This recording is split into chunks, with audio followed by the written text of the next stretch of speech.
Hello po sa inyong lahat mga higala mga kapatid, ay isang maganda at masaganang buhay po sa ating lahat.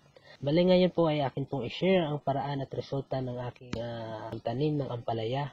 Baka po ito ay makapagbigay ng ideya at dagdag kaalaman na rin sa mga gustong magtanim ng halaman na ito. Ako po ay kumita ng 200,000 plus sa 750 na puno na aking tinanim sa 1,300 square meter na area.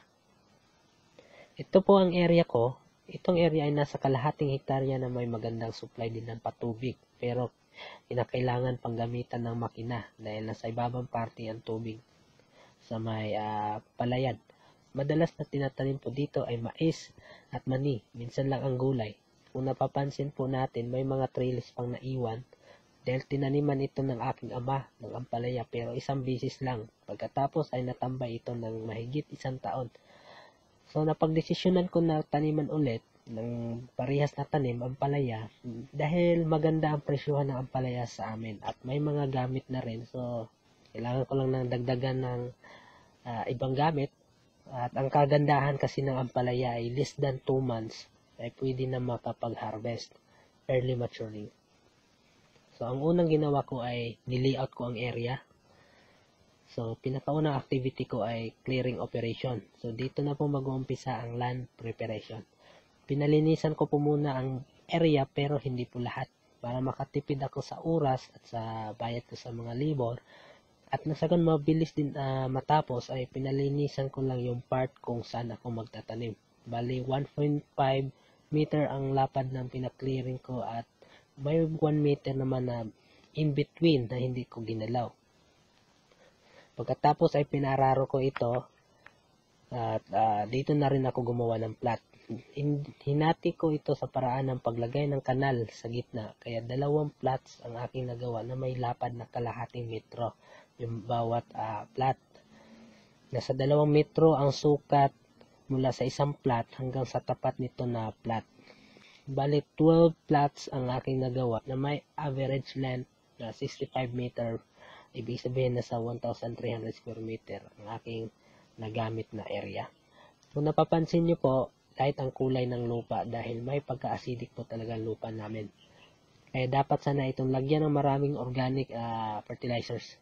Ang problema ay wala akong budget para bumili ng organic at saka malayo pa ang source, lampas bayan pa. 15 kilometers away ang lugar namin sa bayan at saka rough road. Kaya mahirap, magastos. Kaya ang ginawa ko na lang ay direct na lang akong gumamit ng synthetic. Inisip ko na lang na this will charge as trial and experience kung ano ang magiging resulta pagkatapos. Pero andun pa rin yung hope na dapat kikita ako. Kaya syempre kailangan ko ding galingan. Di ba? Pero napaka the best pa rin. Kung may organic na ating ibabasal tulad sa land preparation video na akin pong ginawa. Nangyari pong i-check nyo po, kumpleto sa Ricardo ang organic na in-apply doon. Kaya panoorin nyo po para sa inyong preference, lalo na kung may source kayo ng organic na malapit sa inyong lugar. Sa katunayan nga ay gumawa ako ng sarili kong vermicomposting. Nang sa ganun, for next time around, ay masarili na akong organic fertilizer at hindi ko na kailangan pang bumili. Ang rate ng application per hectare ay at least 50 sacks of any organic fertilizers. At syempre, magdidepende yan sa kondisyon ng lupa. Kung mas mataba ang lupa, syempre, bawasan natin ng konti. At kung payad din naman ang lupa, baka mag times 2 pa yung pag-apply natin. Dahil gumamit na lang ako ng synthetic, so mag-apply ako ng 3 kilo ng commercial fertilizer bawat plot bilang basal fertilizer. Yung 3 kilo na yon ay composed of 40% triple 14, yung 14-14-14, 30% na 1846, yung amopos, and 30% na urea. Kahit nga nitong synthetic fertilizer ay nagtitipid pa rin ako. Dahil talagang tama lang sa budget. Kasi dapat at least 6 kilos ang application ko doon sa 65 meters na haba ng aking plot. Kasi nga sa standard po ay 2 kilos na commercial fertilizers sa bawat 20 meters na plot. Sadyang talagang 3 kilos lang ang kinaya ng budget. At saka, yun lang talaga. Mas mabuti na yan kaysa wala. Hinalo ko sa plat ang 3 kilos na abono at pagkatapos ay binasa ko at saka pinaplastikan. Kahit mabigat sa bulsa ang plastic mulch ay talagang pinilit kong makabili dahil ang inisip ko ay hindi na ako mahihirapan sa pagdadamo. At ganoon na nga ang nangyari, malaking naitipid ko kaysa sa mag-hire pa ako ng mga laborer para magdamo tapos tutubo din naman ulit. Dahil tag-ulan ang cropping ko ay malaking tulong ang plastic para maiwasang ma-stress ang puno at saka yung ugat nitong halaman dahil hindi mapapasukan ng maraming sobrang tubig ang lupa kahit malakas ang buhos ng ulan. 2 rolyo dapat ang maubos na plastic molds sa aking kabuwang area na aking tinataniman. At upang makatipid ako ay hinati ko ang 1 rolyong plastic mulch. Ang importante lang naman ay mabalutan ang mismong plat. Kasi ang kagandahan nito, yung nilagay kong fertilizers ay hindi yun masasayang na kainin lang ng damo. Dahil talagang ang ampalaya lang ang makasipsip nun at hindi madaling matuyo din ang lupa pag tayo nagdidilig. Pala may video ako kung paano mag-install ng plastic mulch. So, check nyo po. Habang ongoing yung trabaho ko sa field, sa pag-prepare ng pagtataniman, ay sinabay ko na ang pagpatubo ng seedlings. 150 grams lahat ng nagamit ko na binhi na may approximate 800 seeds. Nasa 2,000 ang isang lata na 100 grams. Nasa 93% naman ang germination rate, which was 750 ang tumubo. Kaya okay na, maganda na. Pinapa-pre-germinate ko po muna para siguradong mabilis ang tumubo at sure na buhay na yung buto. Tumulong pa sa akin mga pamangkin ko dahil gusto rin nila masubukan at matuto. Hanggang sa pagbubutas ay nakipag-agawan pa sa akin. Talagang gusto nila sumali. Sana ganito lahat ng bata may interes sa pagtatanim. Sabi nga ng ating bayani, mga bata ang pag-asa ng bayan. Naman, matatanda na kaya halos mga farmers natin ngayon. Anyway, may video tutorial po ako niyan. Kung paano po butasin ang plastic mold, check nyo po dito. Meron po tayo niyan. Yung mga videos na yan is hinanda ko talaga ahead of time. Para pag gumawa na ako ng mga follow-up videos tulad nito, ay tuloy-tuloy na. Kumbaga, i-refer ko na lang kayo doon sa video na yon para mapanood nyo at yung explanation ay andun na lahat. Ang ampalaya seedlings ay dapat nang itanim after 12 to 15 days o basta may 2 hanggang 3 na true leaves. Maganda mag-transplant po sa hapon around 3 o'clock para hindi masyado mainit at kung makulimlim naman o cloudy ang panahon ay pwede po mag-transplant kahit po anong oras. Huwag kalimutan diligan pagkatapos magtanim, SOP po yan. Kung napapansin nyo po, nakatanim na ako pero hindi ko pa natapos ang trellising. Kasi ang dapat talaga ay mauna dapat matapos ang trellis bago magtanim. Dahil pinagsabay-sabay ko ang land preparation at seedlings, kaya naghahabulan kami nun sa seedlings. Kaya grabe trabaho dito, paspasan. Siyempre, kailangan ko mag-overtime para mahabol ko yung trabaho ko. Kasi mahirap na maiwanan ako doon sa seedlings. Pag ang halaman ay talagang tumubo na at lumaki, hindi mo na mapipigilan. Kung may sapat lang na budget, siyempre, mas madaling matapos pag marami ang gagawa. Wali. Sa poste pa lang, lampas 500 piraso na ang nagamit ko. Bukod pa ang mga kawayan na pinapatong sa taas. Kaya napakadaming trabaho sa pag-aamalaya. Pero pag nagawa mo naman ng maayos, ay worth it din naman ang lahat ng pagod. Kasi maganda at malaki yung balik ng halaman. Buti na lang marami akong mapagkukunan ng kahoy at may sarili kami mga kawayan. Kaya libre na ang material for trellis. Kung ang mga to ay binili ko pa, lampas 15,000 pesos yung magagastos ko. Kaya kung kayo ay magtatanim ng ampalaya at lahat ng mga poste at kawayan ay kailangan nyo pambilhin, ay maghanda na rin kayo ng mga 10,000 to 15,000 sa 1,000 square meter na area. Lahat po ng poste sa gilid ay nakaslant po ang posisyon.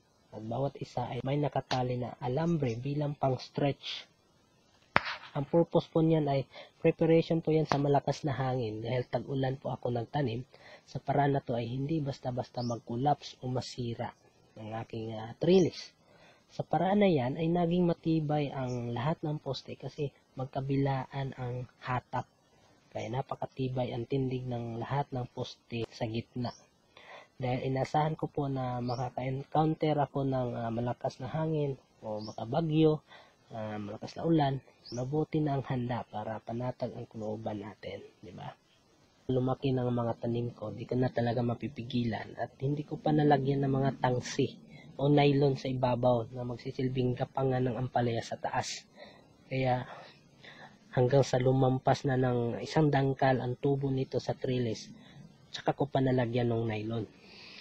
Kaya doon ako mas lalo pang natagalan sa paglagay ng blue twine, yung gapangan ng ampalaya paakyat, kasi dapat tulad nung mga tangsi ay dapat nakabit na ito bago magtanim.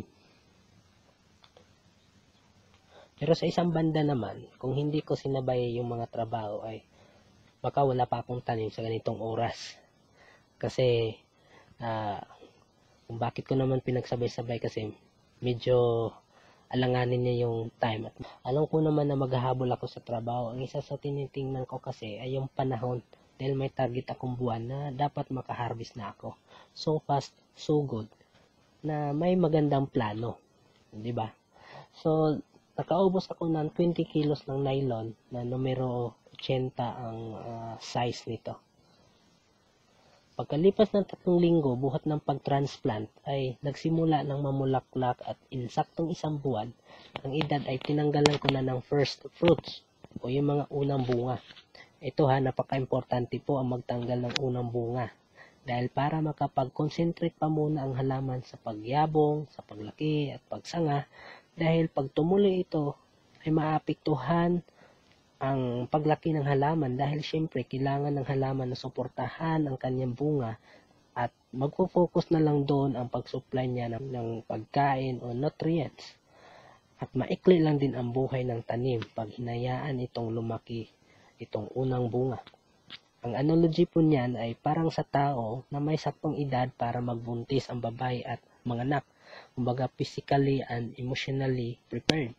So, ganun din po sa halaman, kaya may right time o right age or days na we allow to seed fruits. Ako po ay nagpo-pruning at nagtitrimming din sa aking mga tanim. Ang diskarte ko ay lahat ng side shoots mula sa puno hanggang sa unang lubid ng trellis na paakyat ay tinanggal ko lahat. So, meaning ang tanging main vine lang ang naiwan na pinatuloy ko lang na estimated 1 foot lang po yung haba nito na mula sa lupa hanggang sa unang lubid. At na makaabot na siya sa lubid, ay hinayaan ko na itong magsanga. At hindi na ako nagtanggal ng sanga. At ginabayan ko na lang ang gapang nito sa paraan ng pagtali para yung gapang nito ay talagang paakyat yung direction. Marami ang paraan ng pagpupruning at vine trimming. Isa na dito ang ginawa ko. Meron pang one vine method lang na talagang mula sa baba hanggang sa taas dun sa trellis ay isang vine lang, yung main vine lang, tinatanggal lahat ng sanga. Meron din iba 3 vines method, 2 vines method. So ang kagandahan sa ginawa ko, itong paraan ng aking pagpupruning ay kalagitnaan pa lang dito sa trellis nitong paakyat ay magsimula ng mamunga. So dito pa lang sa gilid, marami na tayong maha-harvest. Plus pa yung pag umabot na siya sa tuktok o sa taas, mas lalong dadami pa yung maha-harvest natin. Pagkaraan po ng 58 days mula ng pag-transplant ay nakapag-harvest na ako. Pero syempre, konti pa lang. Ang unang 3 harvest ko ay weekly, pero naging twice a week na yung harvest ko sa mga sumunod. Ang pricing po sa palengke ay 50 per kilo, kaya napakagandang presyo. Kahit nga po yung 25 to 30 ay kikita ka na doon.